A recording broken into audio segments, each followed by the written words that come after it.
La mauvaise copine. Elle prend l'argent dans la poche du petit ami de sa copine et le dépose dans le sac de sa copine. Ce petit enfant revient discrètement prendre l'argent et le remet dans le sac de la mauvaise copine. Les trois continuent de discuter tranquillement. Après un bon moment de bavardage, la mauvaise copine prend son sac pour demander à partir. La petite amie de l'homme fait pareil. Tous se lèvent. « Bébé, je m'en vais déjà. Peux-tu me donner quelque chose ?» L'homme essaye de fouiller dans sa poche pour sortir l'argent, mais ne trouve rien. Incroyable mais vrai. Il s'étonne et soulève les casiers de bière qui servaient de chaise. Mais rien. J'avais un paquet d'argent dans ma poche. « Chérie, explique-toi. Je comprends pas. Je suis sérieux. » C'est sûrement elle. « Monsieur, fouillez-la. » Mais l'homme réplique automatiquement. « C'est la vérité que je vous dis. Je la connais. » L'homme rétorque. « Donc on est assise ? Et c'est elle qui a pris l'argent ? » « Oui, c'est ça.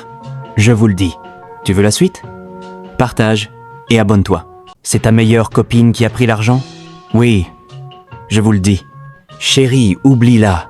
Avançons un peu pour voir si ça n'est pas tombé. C'est elle qui a pris l'argent. » Mais l'homme rétorque de ne plus accuser sa copine. Mais elle continue, en disant à l'homme que ce n'est pas la première fois que de l'argent disparaît en présence de sa copine. « Mais tu as quoi ? Tu es sûr que tout va bien ? Oublie ton histoire. Tu sais de quoi je parle. Écoutez tous. Je suis fatigué. Vous êtes fatigué ? Fouillez alors son sac. L'homme est étonné. Si vous ne me croyez pas, fouillez son sac. Tu es sûr que c'est ta copine ? Demande l'homme.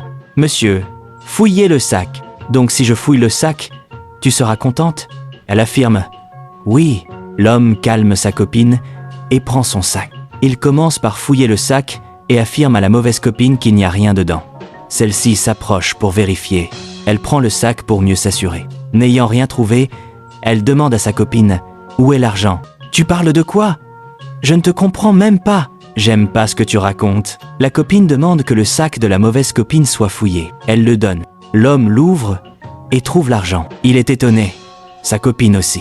La mauvaise copine prend son sac et affirme « L'argent était dans ton sac. Je l'avais vu de mes propres yeux. Tu n'as pas honte ?» La mauvaise copine finit par avouer qu'elle avait décroché l'argent de la poche de l'homme et l'avait mis dans le sac de sa copine, parce qu'elle est jalouse du fait que sa copine est en couple, alors qu'elle, depuis 5 ans, n'a pas de petite amie. Le jeune couple, énervé, la renvoie. Faites attention à vos meilleurs amis. Partage et abonne-toi. Ce jeune homme décroche le sac de ce couple mystérieux et s'enfuit. Ceux-ci le regardent et rient fortement. Ils se regardent, puis disparaissent. Le jeune homme continue sa fuite et arrive devant une maison. Il fouille dans l'un des sacs et trouve un paquet d'argent, puis un iPhone. Il fouille dans l'autre et trouve encore un autre paquet d'argent. « Je suis très heureux. Que vais-je faire maintenant ? J'irai vendre l'iPhone. » Il dit cela, pousse le sac et s'en va. Le couple mystérieux apparaît et éclate de rire. Ils se regardent, puis s'abaissent pour prendre chacun un sac, puis disparaissent. 2 messieurs étaient là quand le jeune homme s'approche et dit « Monsieur, j'ai un problème urgent. Je veux vendre mon iPhone pour le régler. » Le monsieur le prend et lui demande le prix. C'est juste $50. Un joli téléphone iPhone 16 Pro Max à $50. Monsieur, c'est mon téléphone. Mais je suis surpris. Pourquoi tu veux vendre un iPhone 16 Pro Max à ce prix-là ? Le jeune homme rassure le monsieur et dit que le téléphone n'a pas de problème. Le frère du monsieur, intéressé par le téléphone après avoir vu son prix, décide de le prendre. « Es-tu sûr que c'est bon ? Oui, donne juste $40 et tu prends. Frère, tu sais d'où vient ce téléphone ? J'ai pas besoin de savoir. Le prix est bon. » Le frère demande au monsieur de lui prêter les $40 pour qu'il puisse les lui remettre une fois à la maison. « Donc tu veux prendre un iPhone 6 Pro Max à $40 ? T'inquiète pas, je sais comment gérer. » Le monsieur fouille dans sa poche et remet les $40 à son frère.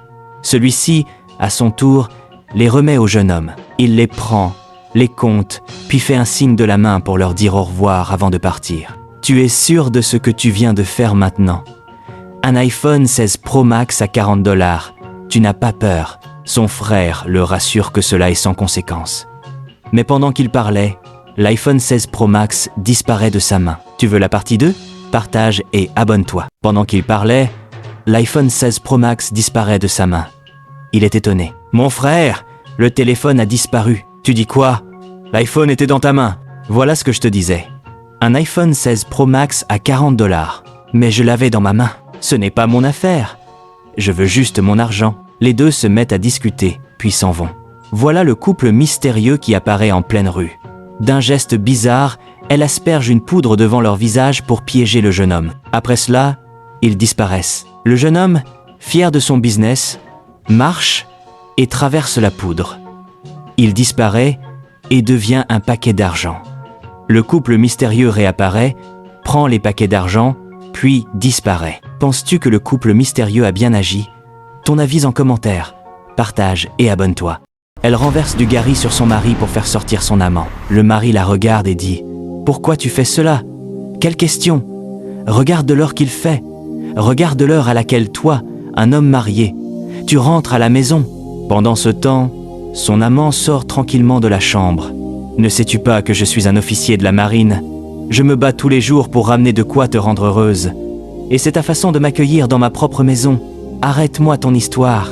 Depuis un bon moment, rentrer à des heures pareilles est devenu ton habitude. Je crois vraiment que tu vois une autre femme. Tu parles de quoi? Je ne peux pas te tromper.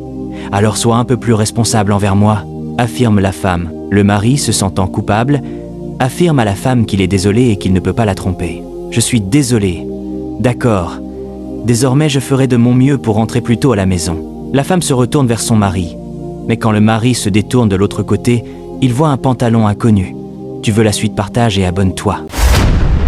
Mais quand le mari se détourne de l'autre côté, il voit un pantalon inconnu. Mais c'est quoi ça? Eh, bébé, c'est pour toi. Je l'ai laissé là quand je faisais le nettoyage. Ceci ne m'appartient pas. Dis-moi la vérité. Mais je te dis que cela t'appartient. Allons-y dans la chambre. Mais non! Dis-moi la vérité. La femme continue de convaincre son mari que le pantalon lui appartient. Mais le mari ne la croit pas du tout. Le mari, après avoir toussé pendant un bon moment, fouille dans la poche et trouve 2 paquets d'argent. Donc ceci m'appartient. Je me rappelle. Voilà. Tu vois que je te disais la vérité? Désolé, chérie. Je me rappelle maintenant. Il remet l'argent dans la poche, puis s'en va. L'amant de la femme rentre précipitamment dans la chambre. J'ai laissé mon pantalon ici. Tu l'as vu? Fallait sortir avec ça. Mon mari l'a pris. Jésus-Christ. Que vais-je faire maintenant? L'argent qui est dedans est pour mon patron. La femme lui réplique et lui affirme que cela n'est pas son problème, qu'il ferait mieux de quitter. L'argent qui est dedans ne m'appartient pas. En voyant le mari venir, l'amant s'enfuit. Si tu étais l'amant, que ferais-tu? Partage et abonne-toi. Il voulait passer à l'action quand 2 esprits mystérieux apparaissent et disent « Ne te couche pas avec elle. Elle est possédée. C'est un esprit. » Le jeune homme, en entendant cela, s'arrête un moment. Les esprits disparaissent, mais la femme insiste pour qu'il la touche. Voulant passer à l'action, les esprits apparaissent encore et répètent la même chose. « Ne te couche pas avec elle. Elle est possédée. C'est un esprit. » Cette fois-ci, il arrête. « Ne me touche pas. J'ai dit de ne pas me toucher. Lève-toi, tu vas quitter ici. Chérie, viens. » « Je ne viens pas. » « Lève-toi, tu vas quitter ma chambre maintenant. »« Bébé, approche-toi. » « J'ai dit je ne veux plus. Lève-toi, tu quittes ma chambre. » Il la fait se lever. Mais la jeune femme semble ne pas vouloir lâcher. « Je vais t'engager si tu t'approches encore de moi. Je suis sérieux. Sors de ma chambre. » La jeune femme essaye de le convaincre. « Je dis non, je vais t'engager. » Elle finit par partir. Mais c'est quoi ça? Juste un instant de plaisir. Et des esprits me chuchotent des paroles. L'homme doit vraiment se méfier, hein? Surtout nous, les garçons. Imaginons que je l'ai fait avec elle. Dieu est vraiment avec moi. Il dit cela et quitte. À la place du jeune homme, l'aurais-tu fait? Partage et abonne-toi. Imaginons que je l'ai fait avec elle. Dieu est vraiment avec moi. Il dit cela et quitte. Mon frère, c'était vraiment chaud. Tu disais vraiment la vérité? Est-ce que je peux mentir? Des esprits qui commencent par me parler. Quand je veux commencer, j'entends leur voix et je m'arrête. Quand j'essaie encore, leurs voix réapparaissent. La femme est dangereuse, mon frère. On doit faire attention. Désormais, je me concentre sur ma femme. C'est ça, hein? Faut plus chercher ailleurs. Ce que tu cherches dehors, la femme dans ta chambre l'a déjà. Ils finissent et partent.